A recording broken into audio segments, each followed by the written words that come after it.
Hello, my name is Daniela Mattus, and I would like to present to you a series of interviews that I'll be doing. I am a journalist, and I have been interviewing people for many, many years. I worked for People en Español. I was a correspondent in Mexico City, Reader's Digest, AOL, Huffington Post, and some other publications. And I love interviewing, and I haven't been doing that in the last few years, so I really miss it. So my first interview is with an amazing woman. She's an actress who's been in many television shows and movies, and right now she's in a recurring role for the show Young Sheldon for CBS. And she's just incredible. You'll see, she's so inspiring and so wise. So I wanted to share some of that wisdom here and many other interviews. I hope you enjoyed. Thank you. Hello. Hi. You look amazing. I Is love it. yeah. How are you? I'm okay. I'm okay. Like riding the waves. I think. Yep. I think like everyone, right? Yeah. How are you? I'm good. So, you are considered part of the vulnerable group. That's, right? Hmm. Yeah. Yeah, and I really, my mom is in her early 60s, and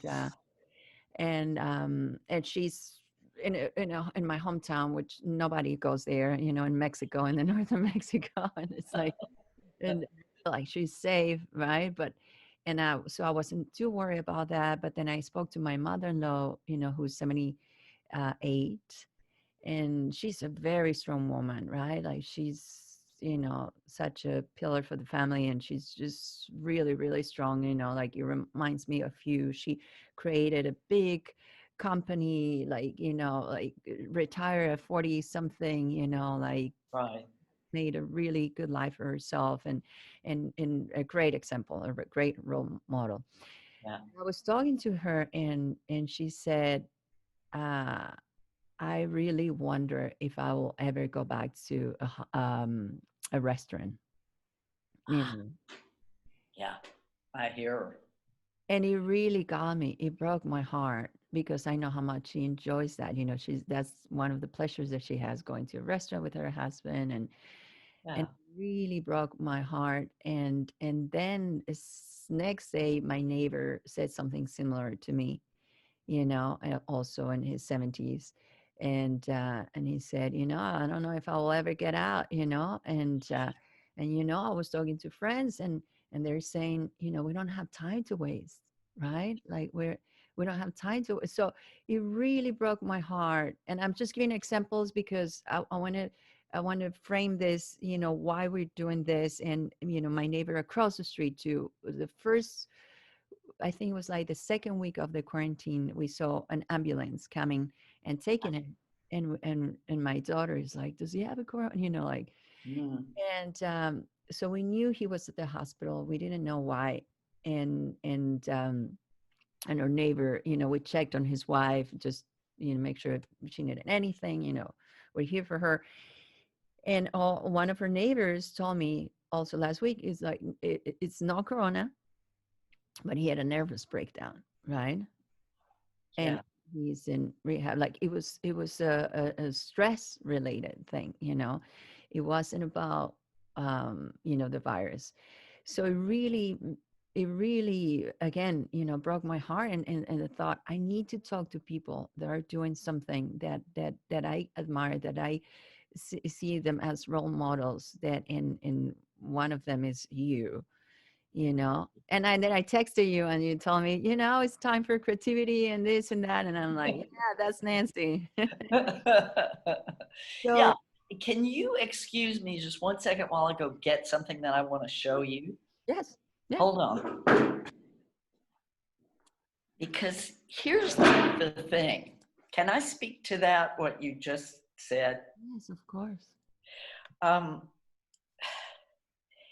a long time ago, it seems like a long time ago, but it was probably just several years ago, um, that I really let go of the idea that I had any control at all over the future, any control.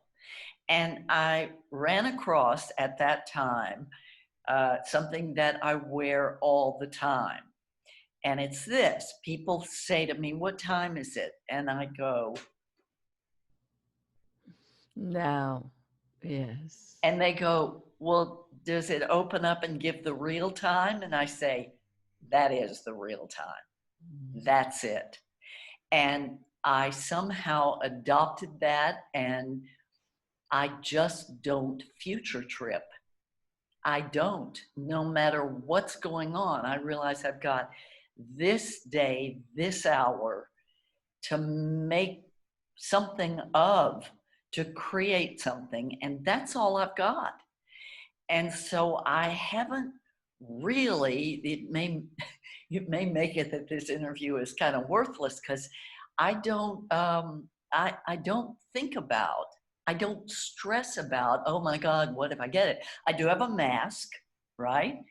And when I go out walking, and I try to walk 2 to 5 miles a day, and I have done that most days, I wear the mask, but I don't, somehow I just don't think about, oh my God, what if? Now, I think more along those lines about my children, Mm. right? I have a son who lives 10 minutes away from me with his wife. And then I have a son who lives in New York City, where he was born and raised. And he and his wife and two little girls have left New York City to go to Maine to stay in a cottage that her parents own. And they left New York before it got crazy bad with the virus. And I was so relieved about that. I really was. But so I think about them more in terms of their safety, and I want them than me. Now, I have to tell you that I I raised them, and I am a person who has always thought that germs are your friends Uh-huh. because they help build your immune system. And I used to say to them, "You don't have to wash your hands so much. What are you doing? You know, germs are your friends." When this started happening, I texted them both and said, "Forget about what mom said. Wash your hands," you know. And I do wash my hands a lot. Uh-huh. But I do understand your friend's thing about, will I ever go to a restaurant again? Because I cannot imagine how they can put into effect 6 feet distancing. I just can't imagine it.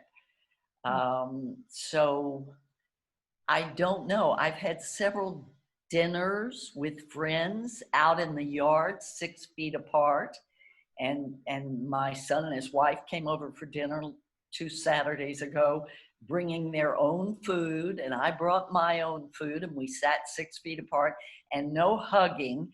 And I think that's what I miss the most about this, is that there's no hugging. I'm a big hugger, and so is my son. He has a T-shirt that says "Hug Dealer," and I miss that, but I I I don't know. I'm amazed when I look outside and it's dark. I think, how did I have time to do all the stuff I was doing before this happened? Because it seems to me the days go pretty fast. Yes. Huh? I So, feel, I feel the same way. I feel the same way. And, and one of the things, and that's a beautiful advice, and it's not worthless at all, because it's just your attitude. And one of the things that I've mentioned to you, when at first, you got my attention, I didn't know you were an actress. I didn't know you're uh I didn't know you at all, but your energy, and your attitude at the gym, I was like, I want to meet her, and that's one of the things that I think are making the difference, right? Like when you're talking about it, when you're saying, I don't. I'm not thinking about the future. I'm in the now.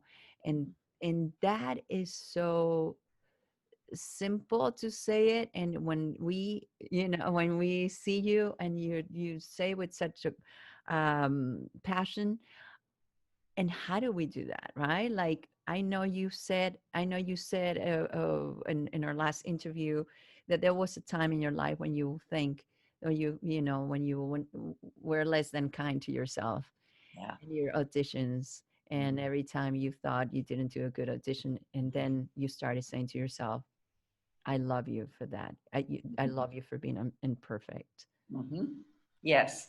And also, I think if you're going to, the only reason I believe that I tried a future trip is because it's coming from fear and from the need to control what other people do, what's going to happen. And if I'm willing to give up the old idea that I can control and that I know what's best for everything and everybody, which I don't. I mean, that's been proven to me time and time again.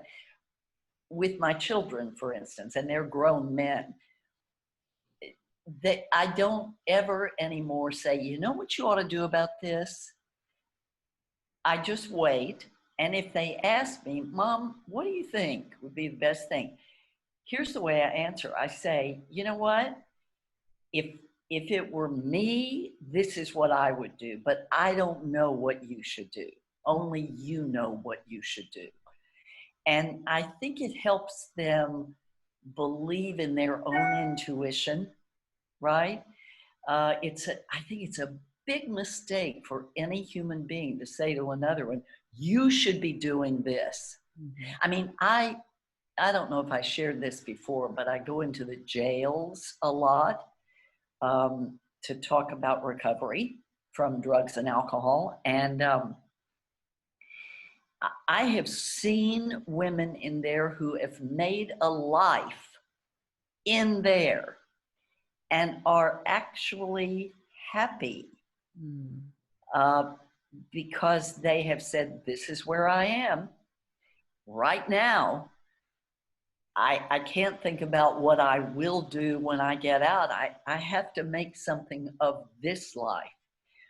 I used to wonder about that, like people that were either slaves or in the Holocaust.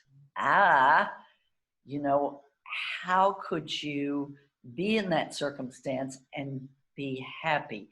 And since then, I have read accountings of people in both situations who made something of the moment. And Mm. it affected me a lot to hear that and to realize what a wonderful life I have. I mean, I don't have anything traumatic like that. And why can't I look at my life every day and every moment and say, what can I do right now? And to that end, there's help. I mean, during this crisis, I have, for instance, I have two, actually, these were going on beforehand. I have one group that meets about racism and white supremacy, and we read books and talk about it. We call ourselves white allies. Mm. And then I have another group that meets, I won't tell you what the name of it is because you may not be able to use it wherever, but it's feminist Okay. stuff.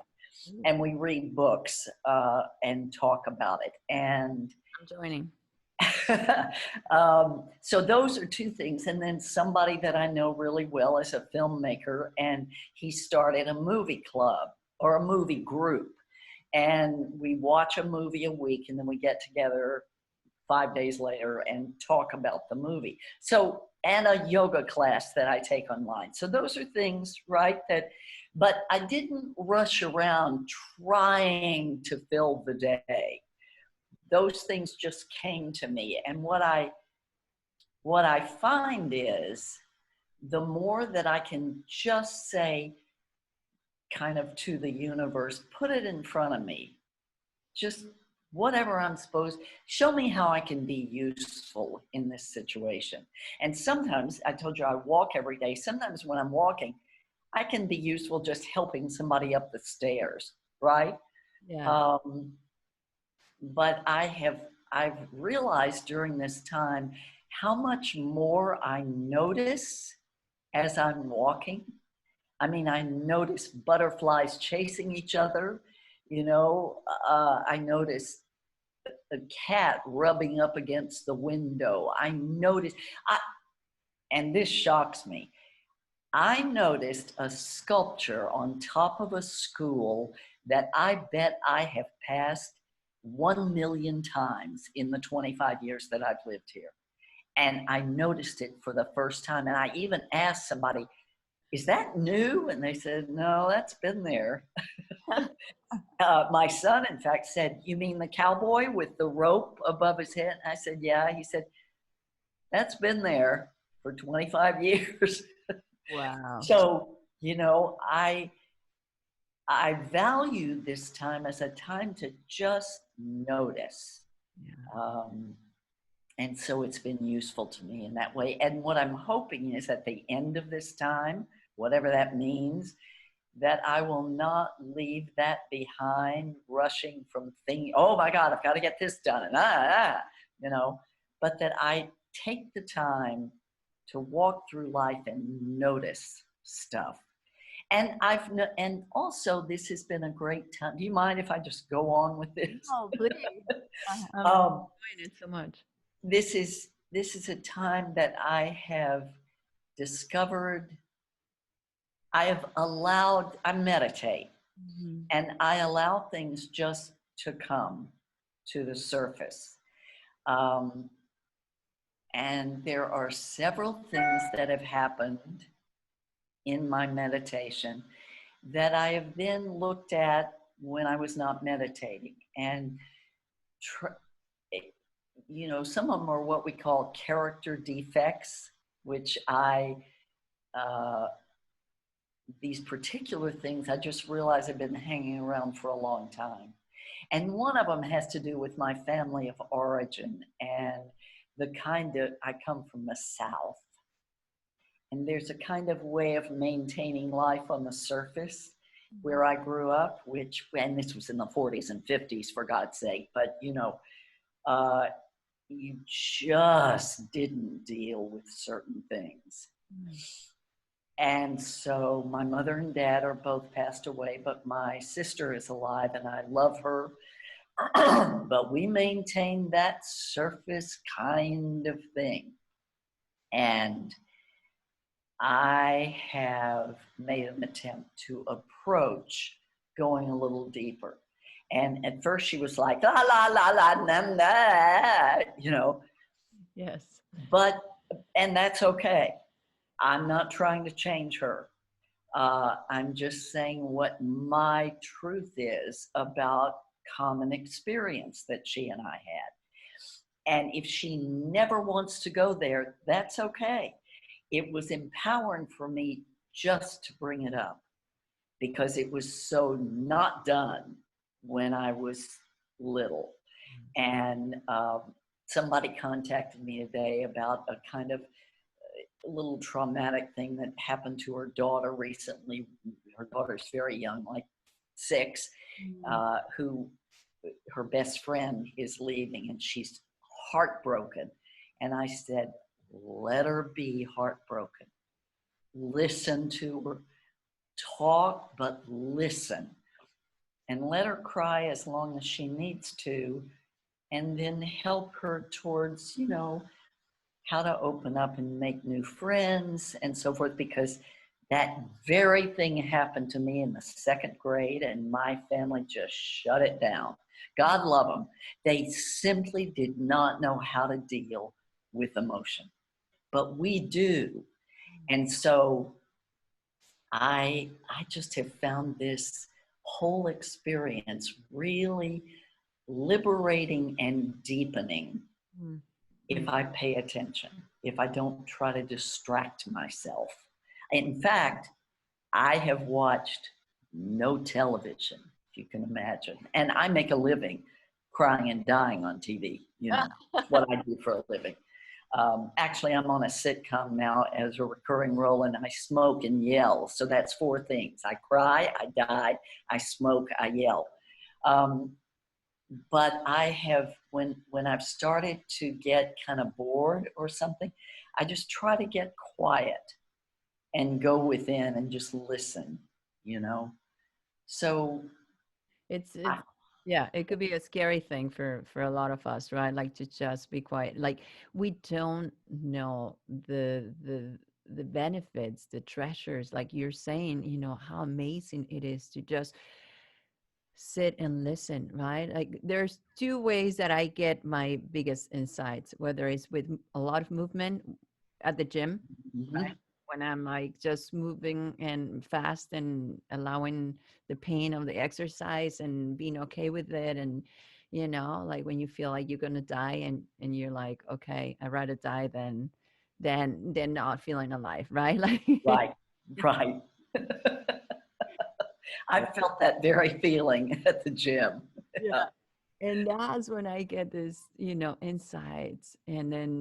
And the other one is when I'm really quiet and I can just sit down and be like with that feeling, which is, again, very scary for a lot of us. And when you were saying that you have this amazing experience with the women in prison and how they make a life of themselves there when they accept where they are and when they just do what's in front of them. And I feel like a lot of us can feel like that right now, right? Like in a prison. Even my daughter said to me the other day, because I said, New Zealand is like it's basically clear. They don't have cases, so they people are starting to go out and this. And I mean, slow down a lot, but I was just telling her this to, just have something to look forward to. And she said, "Oh, do you mean they're free?" She said, "Do you mean they're free?"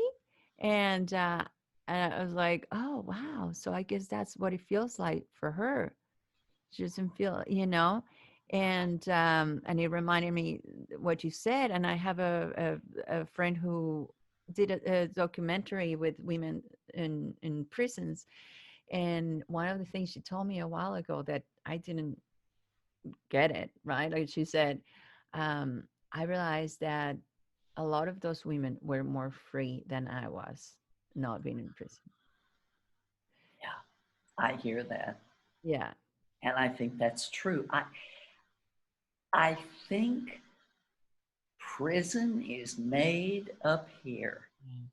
You know, we either decide to hover in that prison and be depressed or be angry, which turns on ourselves a lot, or we can just look at where we are and say, okay, what can I do to be free in this situation, Mm. in this one? Because I'm not anybody else. I'm nowhere else. I'm here. What can I do? And I think this is a gift for us, this whole time period, to just slow down and look. I have a book to recommend along these lines.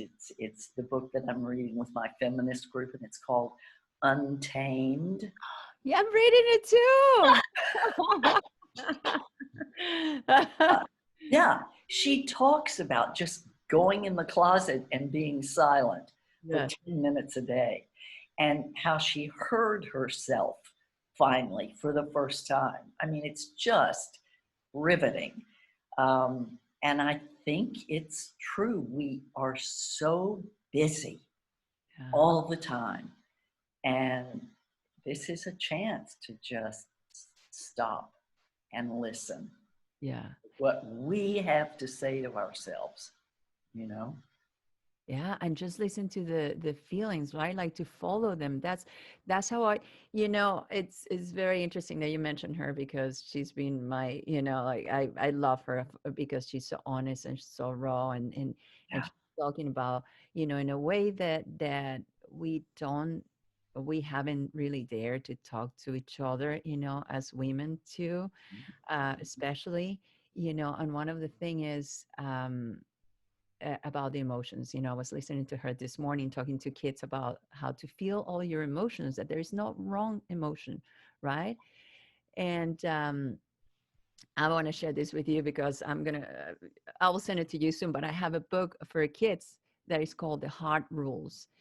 And it's about that, feeling all your emotions and how the emotions leave.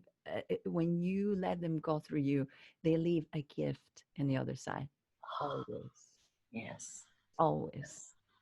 Yes. I've Yes. never had no experience where I don't when where I allow my feelings to go through me and feel them, and I don't find a gift and a revelation and inside, something that I didn't know before, that made me stronger.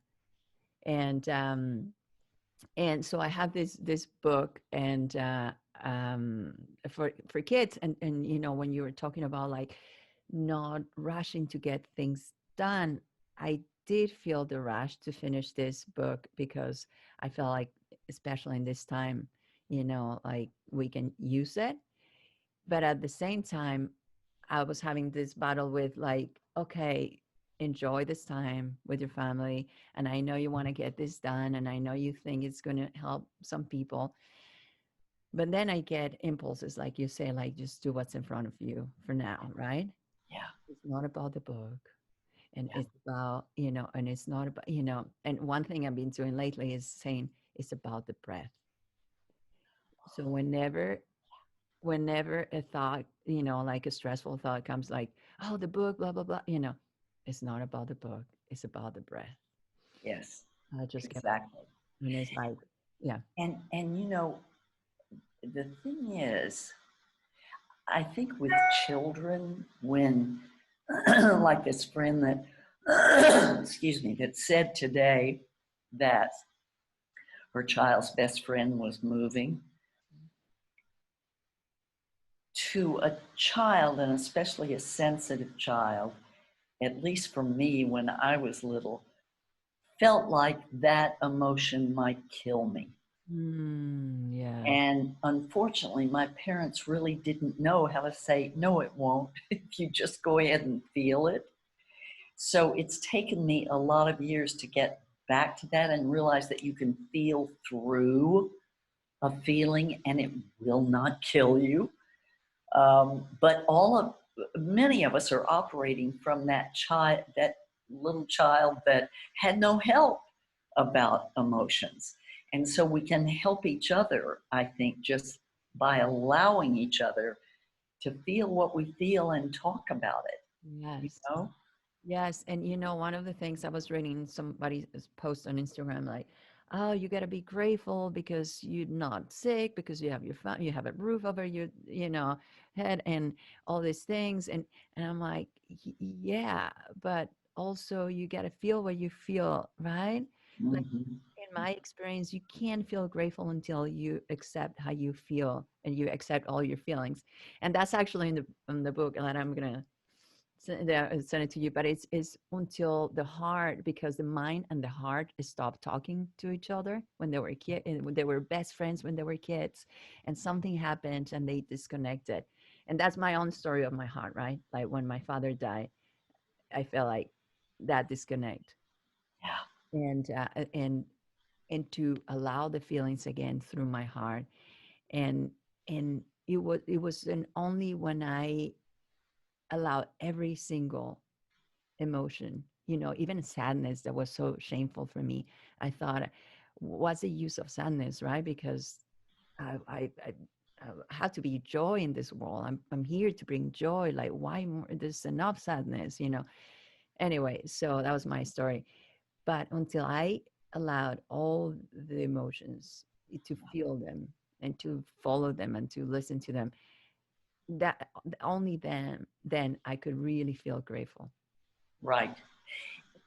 I just want to make one addendum to that. A lot of times, certain things that I feel are driven by fear. And I still have to feel the thing, but I have to be careful how I act if something is being driven by fear, because my fear will make me number one, want to control everybody else Mm-hmm. and every circumstance. And I know from experience that I do not know what's best. And I find that the most useful and actually spiritual words in the universe are I don't know. Yeah. I don't know. I don't know. There is so much I don't know. And I used to think I knew everything. But really, and especially about other people's experience, I've no idea.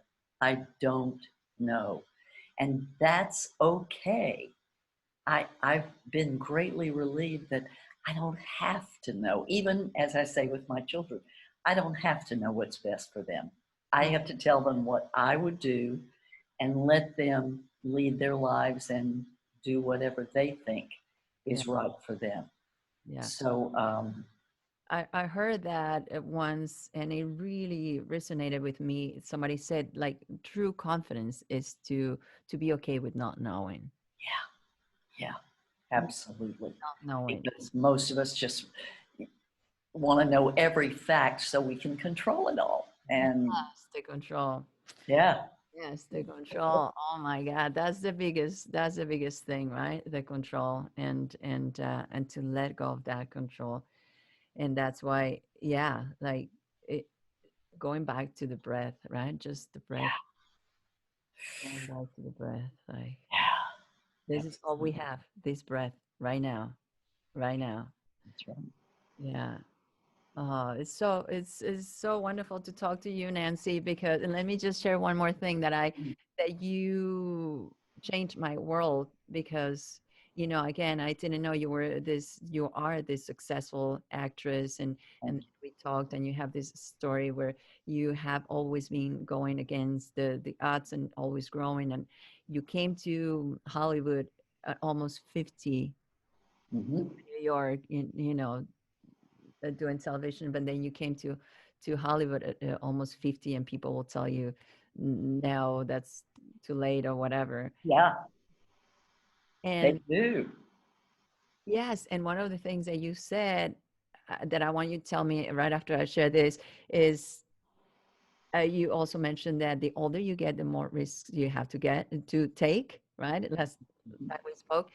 But I want to share this. I was at the gym and I was, on the bike and I was just going and I just felt this impulse to look to my right and you were crossing the door, like you were right walking into the place with your normal clothes. I think you were coming just to get something. And I didn't recognize you because I always see you with your workout clothes. But in that moment, for a split of a second, I just saw this amazing radiant energy. No age, no face, no name. It was just this ageless, Oh, energy, amazing, beautiful wow. energy. And every time I'm feeling old, I remember that. It's Oh, wow. That, thank you so much. that's uh, that's so helpful to me to hear. Thank you for telling me that. well, I do believe that everybody, and I'm not kidding. Well, I sort of have this belief that just like germs are your friends because they help build your immune system, I have this belief that everybody was born 100% valuable. And nothing that they lose in life will make them any less valuable, and nothing that they gain in life makes them any more valuable. They live and they die 100% valuable. mm, So that has caused me to accept myself for just everything the good stuff and the not so good stuff. And I really do talk to myself where I just say, I love you for making that mistake. I just love that you're not perfect. I love that you're human. And I really strive to celebrate my humanness, the good stuff, the bad stuff, everything. And I'm an actress. And so this is particularly true in auditions. I came to the place where I stopped caring what anybody thought about what I did. If I could achieve what I had wanted to achieve in that audition, I had won. And I might get the job, I might not, but I felt successful because I had done what I felt was what I would want to do with that character. And so it makes, there's this old saying, compare and despair. And so I just don't compare myself to anybody else, or because I do think that I am 100% Nancy on my best days. 100% Nancy, and that means with everything, the good stuff, the bad stuff, the good energy, the whine. I get to be, and sometimes I wake up and I think, I get to be Nancy all day today. Oh, How fun is that? you know, and that means, that I recognize that there's going to be some stuff that other people don't think is so hot, and even stuff that I don't think is so hot. But that's okay. It's all me.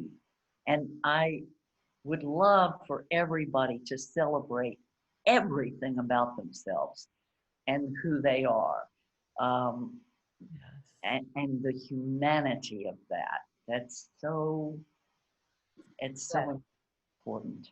And that's feeling all your emotions, right? Yeah, Like everything. the other day, I had this feeling for the first time. I was getting a text that usually will, from a person that usually will stress me, and then actually the test was something that made me feel good. And I was like, so like I was confused. I was like, am I sad, or am I stressed, or am I happy? I'm like, and then I heard a voice in me that said, both. Yes. And I was like, what do you mean? Like, I never, like I don't have to choose. Yes. That is what it's like to be human. Yes. Yes. You know, look, I don't want to lean on this, but I always say that the two worst things that ever happened to America were the 24-hour news cycle and being founded by the Puritans. Yeah. And the Puritans thought that it was better to die young so you had less time to sin. So they made old age seem horrible. And the pharmaceuticals actually picked that up. My back hurts. I can't pick up my granddaughter. Let me take this pill. But what I mean is that they there's a thing in the Bible. I was raised a Christian, and there was a thing that said, and they said that Jesus said it in the King James, a Puritan, the King James version of the Bible, they said that Jesus said, "Be ye therefore perfect, even as your Father in heaven is perfect."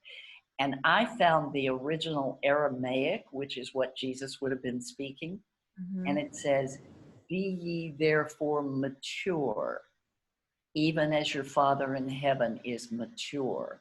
And what that means is what you just said, being able to hold two opposite things in your mind at the same time and be okay with them. And that's being human and mature. And so that's what I'm striving for. I'm not striving to shut anything out or be the perfect, you know, Yeah. no, I'm human. And people that don't want that, okay, that's okay. You don't have to be around me. But if you want to be around me, I'm going to be human. Oh my God. I love you so much. I love you too. Wow. Thank you so much, Nancy. Oh, wow. That's so profound. And I think that's a beautiful way to close, because that says it all. Yeah, And, during quarantine, during regular life, you know, it just makes it more obvious now, because we're all hurting from the same, apparently, but we're always going through this no matter what's going on, right? that's right. I love you. Thank you for asking me. Thank you for saying yes. Hugging you. I'm hugging you. Hug, virtual hug, virtual hug. I'm gonna contact you because I want to join your book club. Well, I'll talk to you about that offline, okay? Okay. Okay. Have a beautiful day. Thank you, honey. You do too.